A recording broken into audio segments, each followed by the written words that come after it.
made it to another Friday. Hope everyone is doing good. Just going to share my screen. Let me know if you can hear me. Good morning.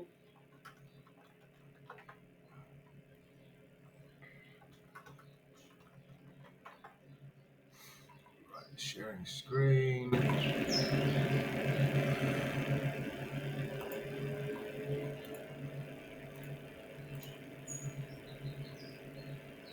Okay, right. Let's see if we can't get a better day today. Yesterday was a bit of a fud.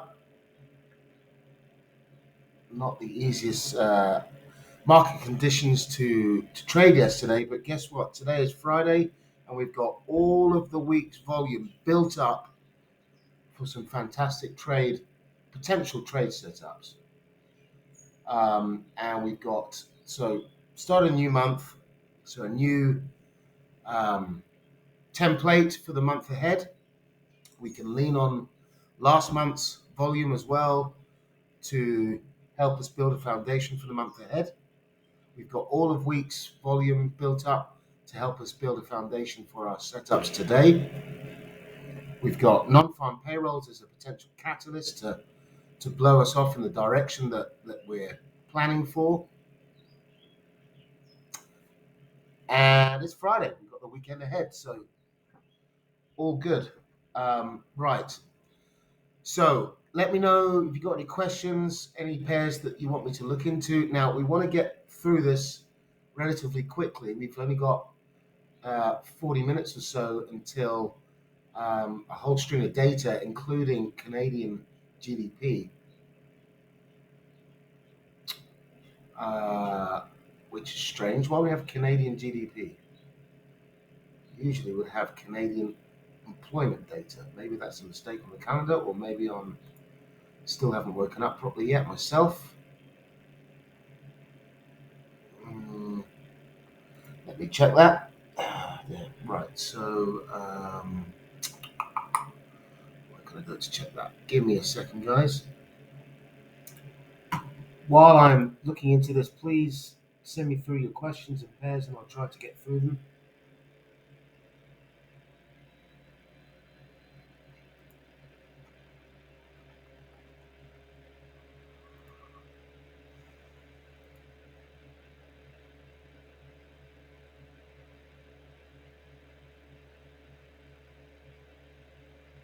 No, it is Canadian GDP. Okay, fair enough.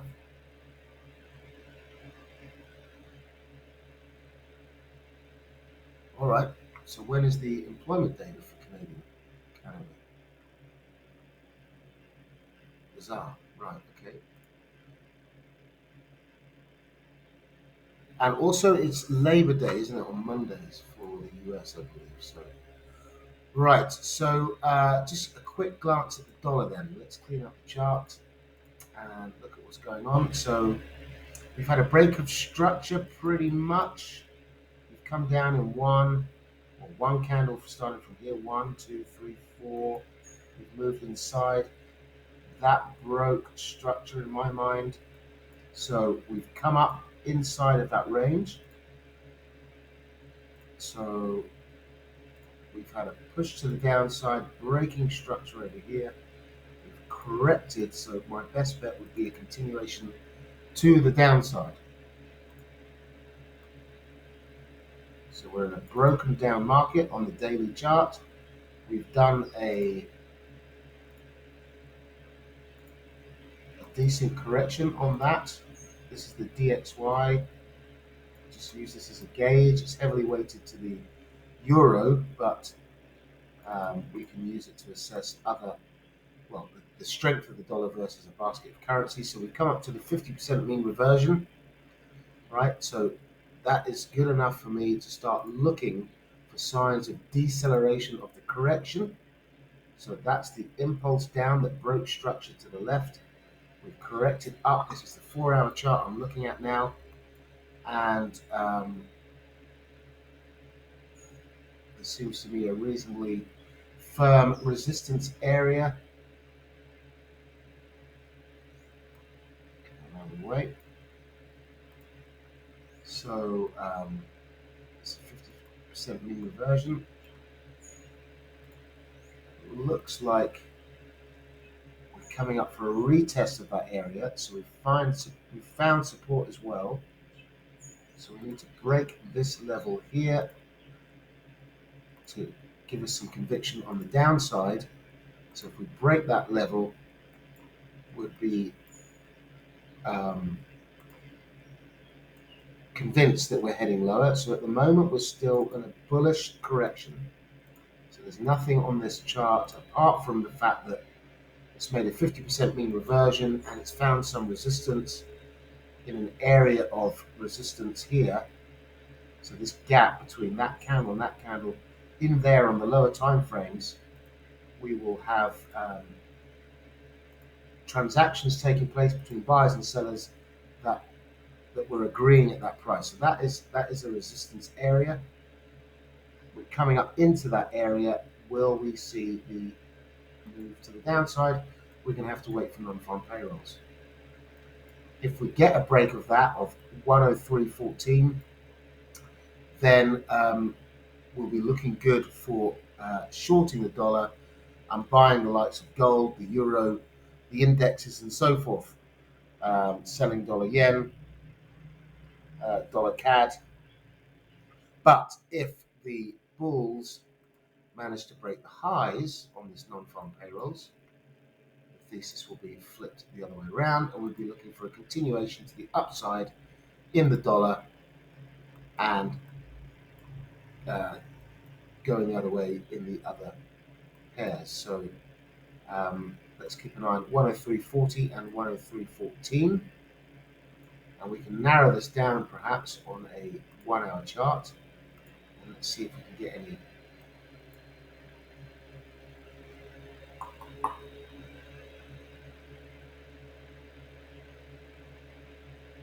It's a shame that that wick is so long because we have to wait right until 103.40 to be convinced that we're continuing higher.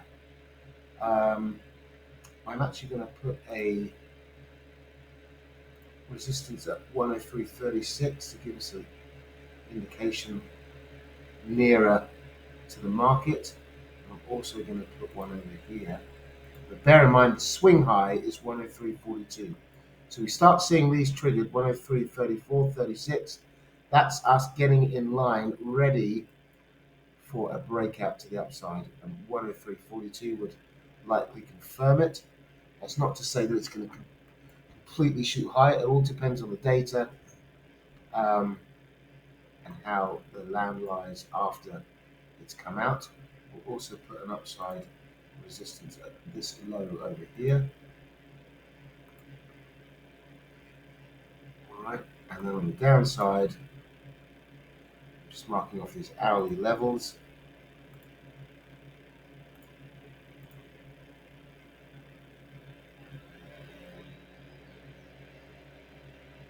Okay, I think that's enough. The Dixie, right? So we're biased bearish, but we're keeping in mind that the market can go either way. It's still on the front side of the bullish correction, and it needs to break 103.14 to break that bullish cycle. Okay, so it's sort of consolidated, so it's moved up, consolidated. We're looking for a break to the downside, 103.14, and that will fall in line with our overall bearish thesis, or it's going to continue higher for some time to come, retest the counter trend line which we've drawn on that daily chart. So it could well come up, and it could move up into, say, a 78.6, 103.70. Okay. We don't know what NFP is going to be. We need to wait until the data comes out. Many people continue to ask, which I understand, what is the data going to be? How is it going to affect the market? I understand that, but please keep in mind we don't know. We don't know what the data is going to be, and we don't have, quantitative desks that look into all of this like the big banks do. We're just the little guys, and we are just going to trade what we see. So when the data comes out, we can have a thesis. We can look at the consensus, and that consensus might be right.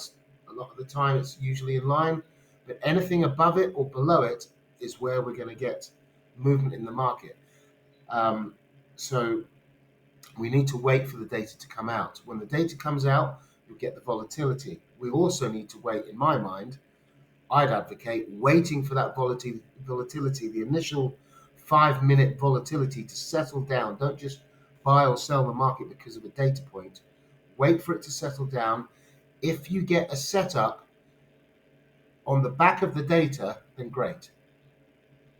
And then you can trade your setup. But just buying because it's a good number or selling because it's supposedly going to be bad for the dollar is not a strategy.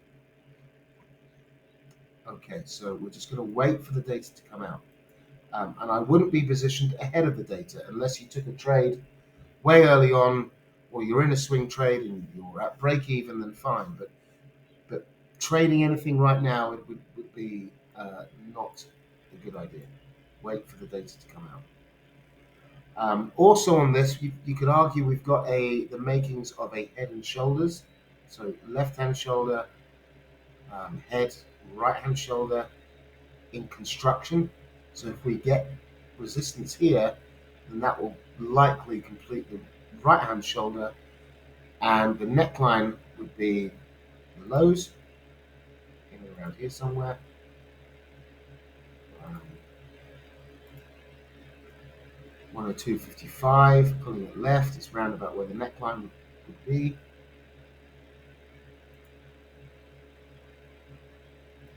Right in there somewhere, neckline and shoulders. So potential for a blow off to the downside, or we're going to continue up and potentially continue up and up and up. We don't know, but we are in a broken down market, bearish as bias. Same with yields. We've had that M formation pattern. We've had the breakdown of structure. This is something we've been calling for quite some time, is a lower yield. However, have we seen enough of the downside? We are now into support territory. We might need to see a pop up, a correction to the upside to come down. We've got resistance. Just mark that up. It's quite an interesting scenario, really. So we're bearish on the dollar, but yet we're probably going to see a correction in the 10-year, but maybe not. Maybe we're coming all the way down. Got in here to target based on that candle over there. All right, and the 2-year should look something similar. Yep. Some way more to go on the 2-year, perhaps.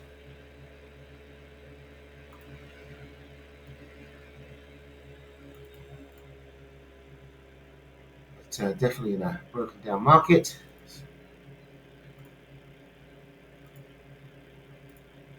All right, so looking pretty bearish on yields as well.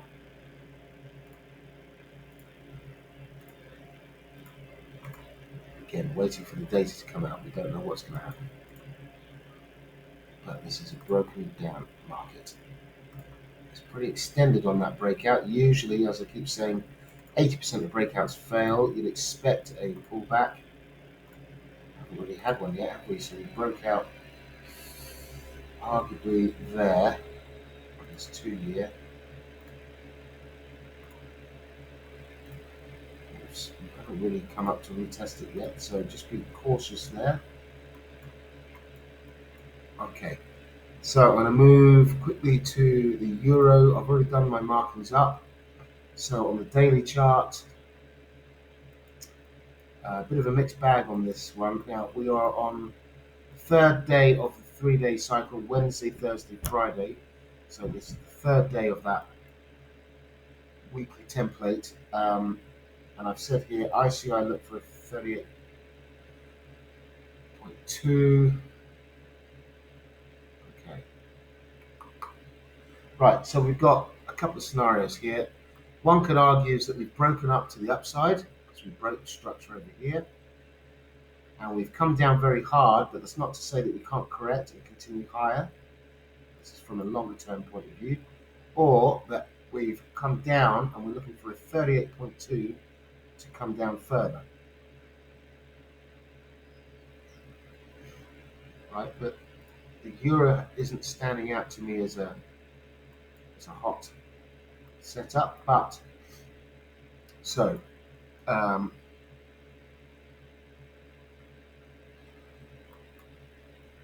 so there's the impulse break of structure. This is now resistance.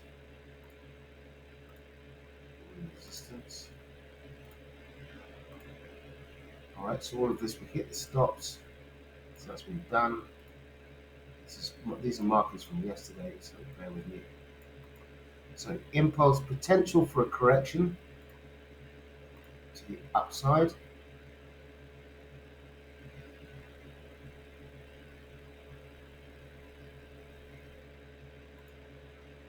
All right, we've got the 38.2 to target on the upside.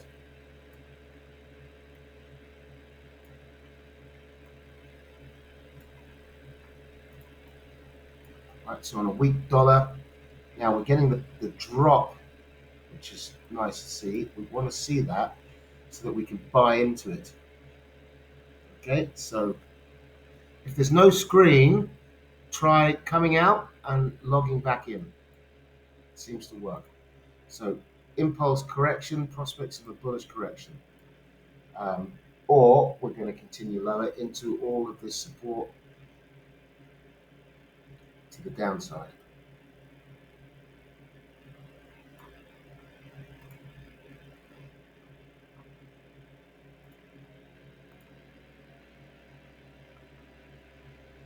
So Monday, 1, 2, we didn't even get 3 pushes and we sold off. So opening balance, 1 push out of it, 2 pushes. We like to see 3 pushes and then a drop, but we haven't had that. So on Friday, it's not really much, there's no signal here.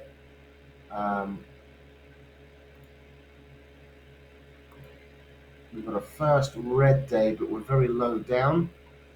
What we would have liked to have seen is this to have popped up and closed up high, but we've closed right down into this trend. So there's not really any potential to be selling. Usually on a first red day, you'll have a setup to sell, but there's no setup here because it's too low down. So in my mind, if anything, it's bullish.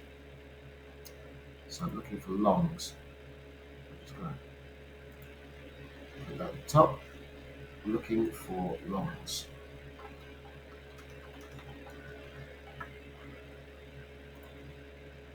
All right, so we're currently working the low, potentially to come up. Okay. I'll jump to dollar yen. So 3 days breakout. So the opening range on Monday was up here. All of this up here. Tuesday pushed out of that. We went up, hitting the stops, came back inside. Day 1 short, day 2 short, day 3 yesterday, and combining with today, this is the third push out of the opening range. So we're looking, just like with euro dollar there, we're looking for the move up. So we're dumping into the data. How long have we got? Not long. We're going to have to wrap this up shortly, guys. We're dumping into the data. So we've got prospects here of a dump and pump.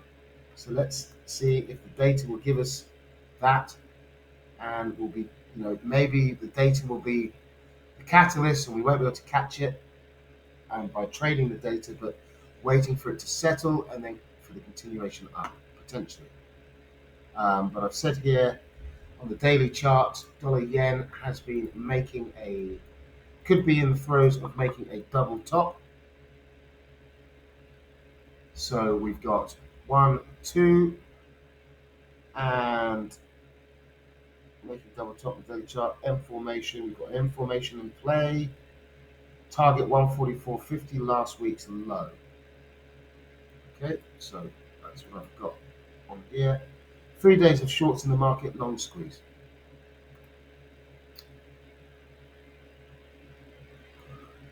Same scenario for dollar CAD, 3 pushes out of the opening range. So on here,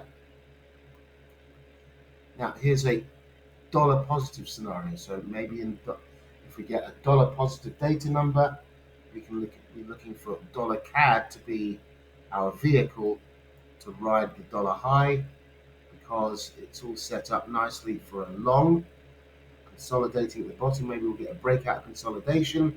So if the data is positive, you can be targeting those Fibonacci's to the upside. Daily bearish ICI, break of last week's low, doji fell, breakout failure, weekly technical 3 pushes. Yeah, so just to explain that, so we've got push to the downside, we can be looking for the correction up. So down, up, prospects are coming lower. All right, now looking at I don't know why you're saying no screen, I'm sharing my screen, guys. Looking at bear